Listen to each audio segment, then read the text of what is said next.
Greetings. I'm honored that you are considering me today for the position of CEO at the Council for Resource Development, and I've enjoyed learning about CRD from Dr. Wilburn and, of course, your website. Dr. Wilburn requested that the 7-minute video address membership, member and board relations, conference and event planning, and my objective is to provide a general overview followed by a brief summary of strategies that address each topical area.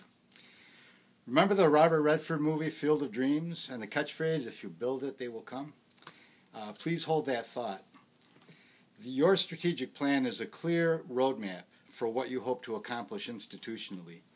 Increase member value, added services for members, strengthen the organization to better serve the members and their institutions, and deliver high-quality, relevant programming. That plan is a great start, but what it doesn't address is why does it matter that the council becomes more valuable? What changes in the worlds of community colleges and society at large is the association trying to accomplish? A report was published in May this year by the Century Foundation called Bridging the Higher Education Divide. The report said that community colleges today serve about 44% of the country's college population, and they also do a great job serving disadvantaged populations, but they are dramatically underfunded. The report states that two-year colleges have opened the doors of higher education for low-income and working-class students as never before, and yet, simultaneously, community colleges often lack the resources necessary for student success. The very next month, the American Association of Community Colleges reported that the community colleges are beginning to partner more than ever before with our nation's 28 million small businesses to ensure that they are meeting their diverse training needs. That is great for small businesses, great for community colleges, and great for the United States. That also means there will be increasing opportunities for small businesses to support community colleges, and therefore opportunities for the council to develop best practices in those areas. Obviously, the council has important work to do by building the capacity of its members to generate the funding needed to support their colleges. A study by CASE, the Council for Advancement and Support of Education, compared the perception gaps between community college CEOs and their development directors. The development directors feel that greater emphasis should be placed on fundraising more than most CEOs realize. Directors also want to see greater involvement by their CEOs and boards in the development process. That makes sense because, according to the study, institutions where the president spends at least a quarter of his or her time fundraising were more likely to report raising $1.5 million or more.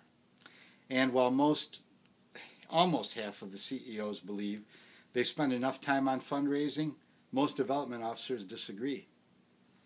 Spreading the word about the importance and value of fundraising and the need for greater involvement of the CEO seems to me to be a key priority for the council.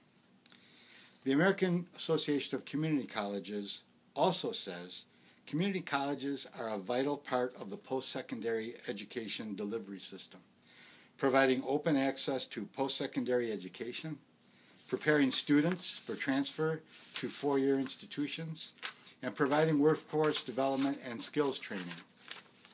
As globalization continues to drive changes in our economy, the need for an educated workforce is growing.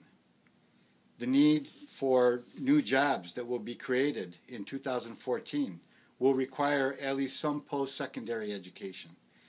In addition, the demographics of the workforce are changing. As a result, employers will increasingly have to depend on the very people who currently are least likely to complete their education. Community colleges are often the access point for education locally, and they're a catalyst for economic development.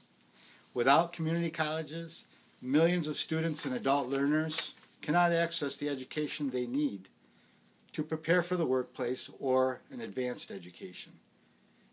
If you build it, they will come.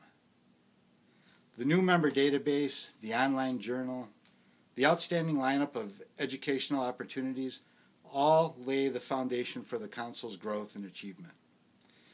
Building on the Council's record of success will not only retain members, but also attract new members. I'd like to serve you by making sure that the programs and operations of the Council are efficiently managed and synchronized with today's trends in fund development to provide outstanding support to members in their quest to develop funding for their institutions. In terms of the membership strategy I have in mind, the strategy will focus on the 1,655 community colleges of the United States and their foundations, as well as independent foundations, outside consultants, grant-making and giving services, and other suppliers to the Council's members. The strategy will initially focus on the database, the heart of any association, and will include calling on the board to approve formation of a membership committee, creating campaigns involving existing members, building awareness by building alliances with other associations, leveraging social media and other membership marketing activities as the budget allows. In terms of strategies for member and board relations, customer service and effective communication are paramount at the board and executive committee level, the volunteer committee level, and of course the membership level. The board needs to stay apprised of the Council's progress and new initiatives. Therefore, regular reports and ongoing communication are standard operating procedures. Similarly, volunteer activities must be monitored, supported, and reported on, and all member communications must be readily addressed. The operative word here is responsiveness. In terms of strategies for conference and event planning, once again I refer back to the catchphrase, if you build it, they will come. There is a lot of competition out there for the members' dollars.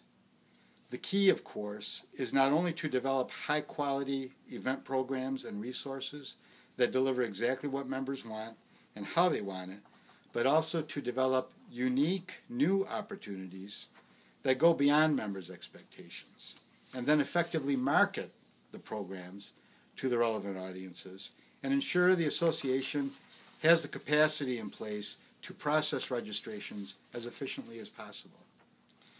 None of what I have outlined above will be easy. It's going to take teamwork, and there will be growing pains, but hard work can be fun and rewarding. Dr. Wilburn performed a background check on me, but I have to confess, I've stolen something from your current president, Morton Congleton, and the Wake Tech Foundation. And that is the quote they used from John F. Kennedy. Each time a man stands up for an ideal or acts to improve the lot of others, he sends forth a ripple. Those ripples build a current which can sweep down the mightiest walls. In his welcome letter on the Council's website, President Congleton also quotes Max Dupree, who, by the way, also once said, "Earning trust is not easy, nor is it cheap, nor does it happen quickly. Earning trust is hard and demanding work. Trust comes only with genuine effort, never with a lick and a promise." I hope to have the opportunity to earn your trust and send forth a ripple. Together, we can build a current of success for the community colleges, the members, and the association. I can promise you that I will work diligently and ethically to advance the mission and vision of the Council for Resource Development. Thank you today for your time.